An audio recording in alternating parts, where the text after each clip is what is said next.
So this is your basic Honda 600 caliper sedan and coupe USA models. You want to take out the pads and the pins and all that stuff that's in here, and then try to compress the pistons back into the body. It's going to be easier to get the thing off because you've only got this much distance, and if the piston's sticking out on either side, it'll keep you from getting the centerpiece out. So what I do is put it on something like that, and if you got an open hole here, you put a bolt or put the screw back in it, and preferably put a rag over the top like this so it doesn't spray you in the face when you're taking the part off, and then you just hammer it down.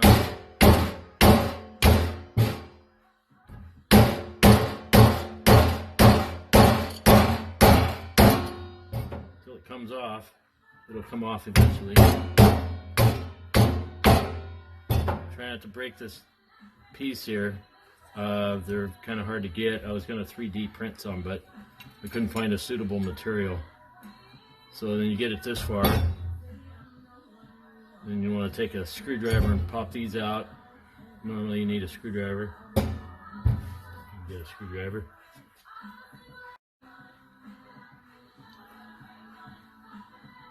And these pieces are left and right, so do yourself a favor and take a picture of this thing before you take these out. It'll make it a little easier when you go to put them back in. So you need a screwdriver and you just pop this, lift that up right there. It pops right out of that hole right there. And you put that aside to clean it. Pop out the other side. And these are springs. They keep the everything in alignment. And then you'll take this apart. Just use a screwdriver, pop these rings off. You pull the boots off. You could use pliers or just whatever. And screwdriver works too. Just got to get them out of the way. And then, if you can, get this out. If it doesn't pull out, then you'll get it out later. See, I just push it back in. So then you want to knock the pistons through. So there's two ways you could do this. You can either put it in a box and put a rag around it, and then put compressed air in this hole here, and you put it in a box because these are going to fly out at high speed, and you definitely want to keep your fingers out of the way. If you want to do it a little safer, you can take a socket, and I set a socket in here. I use my hydraulic press, but if you don't have a hydraulic press, it's okay. Anyway, you just hammer these through. If you want to make it a little easier, you can put a socket underneath that fits that area right there. But I'm just going to knock it through so you can see how easy it goes.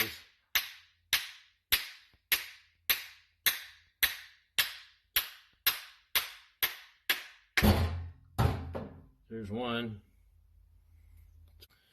A longer socket. Yep, there you go. It's all hammered. And then you want to pop out the old rings, old seals. Get something sharper than a screwdriver though. Just take them out, throw them away because you're not going to use them again. I'm rebuilding a caliper, cleaning caliper parts today. These look pretty bad. These are just the way I knocked them out of the caliper. But I cleaned up 3 of them already, and they look pretty decent. So that's one of them. It's another one, but we won't know until we get them all cleaned up and dried off and look at them under the magnifier. So what I like to do is I take the caliper piston and a Scotch-Brite, I like the gray, and some soapy water, and just wash it like you're washing dishes. And wash that side. Just go around. Make sure you got plenty of soap and water. unless you're using solvent, and that works too. And then I use this, my garage sink. I used to do stuff in my wife's sink, but she never said no. See? That looks pretty good too. So I got the caliper bodies in here as well. I don't usually wash these too much, just enough to get the dirt off, and then I put them in the media blaster and blast them. I used to send them out and get them zinc plated, but even zinc plating, the zinc kind of doesn't stick very well because it's nickel plated or something underneath the on the casting here. It's like, I'm not sure, but they do come out pretty if you can get all the nickel plating off first, but it's kind of a pain. So what I've been doing recently, instead of getting them zinc plated, is I powder paint them in my toaster oven. And by toaster oven, I mean toaster oven. This is my faucet. I call it the Franken faucet. I don't know if you can see it there, but it's kind of built out of all kinds of stuff. That's the Franken faucet. I made it out of a shower head mixer, and then put a bunch of pipes on it. So this is after sandblasting. I use that garnet 80 mesh. You gotta make sure your rings are clear where you put your seals in, right in that groove right there on both sides. And these, normally, like I said, I normally powder coat them. Here you can see the weird variation in the colors there. That's that nickel plating or whatever they put on them. And then I blasted these as well. Got them pretty clean. But all right, here's one of the calipers. I did it in gray just to protect it from rusting away. And then over here I did the yokes. I did them in silver. So they're painted silver. They're going to be drying tonight, and I'm going to put them back together tomorrow. The same pistons should be good, and new seals. All right, so if you haven't done so already, you're going to want to clean the grooves. I use one of these awls. You get them anywhere, or you can use an ice pick. But you got to get in these grooves here and scrape around, all the way around. And what you're doing is getting out all the old rubber and all the old dirt that's in there.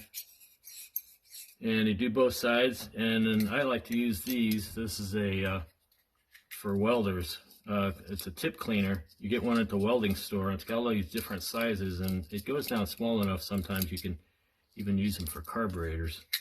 But they're cheap. They're like $3. And what you want to do is take that. If you don't have it, you can use a drill bit or some piece of wire. And you're going to want to run it through these holes here, because that's one's the bleeder and one's the end. And make sure they're clean. And the other thing you're going to want to do is, if you sandblasted these, or if they've been sitting around a long time, you're going to want to take one of the pins that you're going to use and stick it in there and see how far it goes in. This one goes in about 1 inch. If it only goes in part way, you're not going to be able to get your brake pins in when you go to put it back together. So you just stick them in there just to test. Do it on both of them. And then make sure if you look down in there with a flashlight, make sure that you can see the bottom of the holes. And then you want to blow it all out with compressed air. If you got compressed air, if you don't have compressed air, air duster, air in a can works really great for cleaning stuff up that you don't have. If you don't have an air compressor, I use it when I'm on the road doing locksmithing. And then you're going to want to take Scotch-Brite, something like that, and then clean out the bore a little bit. If it's been sitting, like this one's been sitting overnight, it's got a light film of rust in it. So it just makes it a little bit better build if you can get the rust out.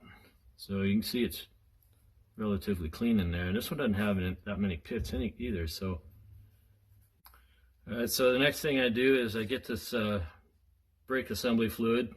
It's Rebestis. BAF12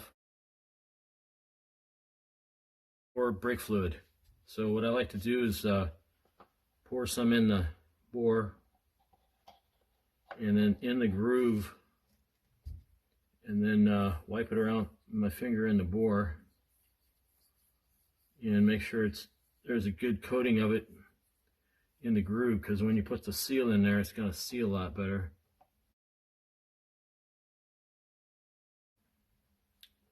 Just put the other one in.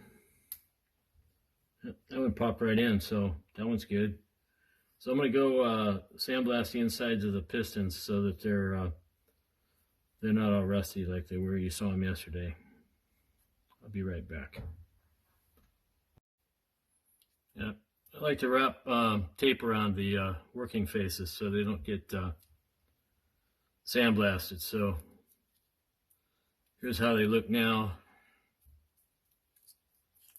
They need cleaned. In my opinion, you don't have to clean them, but I like them cleaned. All right, so the one with the small hole faces the pads. Put that one in. Press it in. And you leave a little sticking out. And the other side, with the big hole, with the plastic thing goes in it.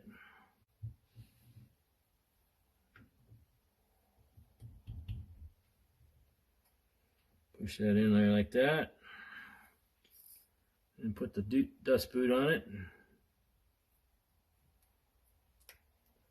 So it snaps into place and then push on in.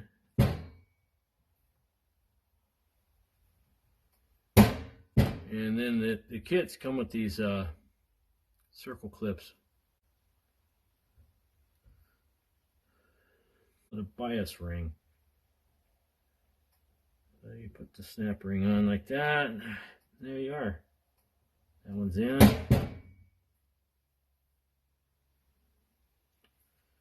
And you put the other one on. I don't like how tight that one was when I put it in there though. Let me check that out. Alright, so after the piston's in, you want to put the bias ring in. And they go in horizontal. And the reason they go in horizontal is they got to line up on this tab here. And if they're not in the right place, it's not going to go together. And if you put it in the wrong place, you can still rotate it around a little bit. It's not that bad. And then you're going to want to put these springs back on. And these are in the parts book. They're marked A and B.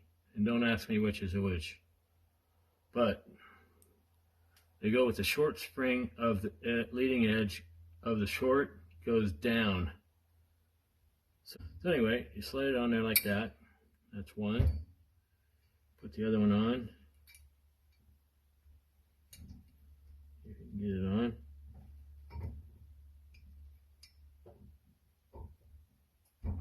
Yeah, there we go. Like that. Okay, and then what I usually do is take this thing over to the vise and put it together in the vise. But right now I'm going to try to do it without. But what I do like to do before that is use a super lube. I'll turn it both ways because I don't know which way the video is going to go when I hook it up. Put a little bit of this on the areas where the caliper is going to glide. So it doesn't matter which one goes on. You can put either one on either saddle, either yoke. It's just the way it's going to go on the car later.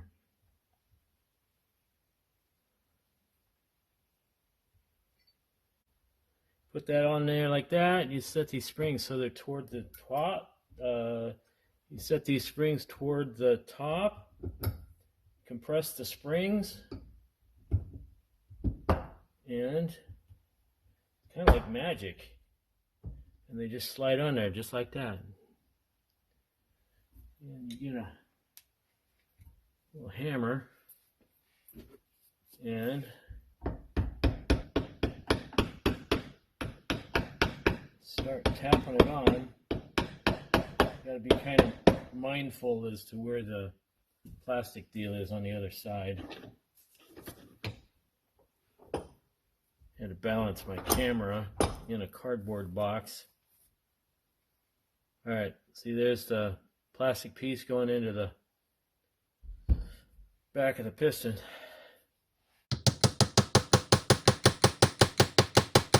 Alright, copper hammer on the steel. Oh, I just couldn't see it because it's going in. You just drive it all the way in until it stops. It'll probably stop on when it hits the piston hits this. Jag pistons don't ever hit that for some reason. I think they're slightly shorter, but they still work. So that's one caliper. And then you put it back on the car, you put all these brackets and stuff back on, you put it on the car, put your brake pads on. Then you're all done, you call it a day and you bleed it out if you're going to bleed it.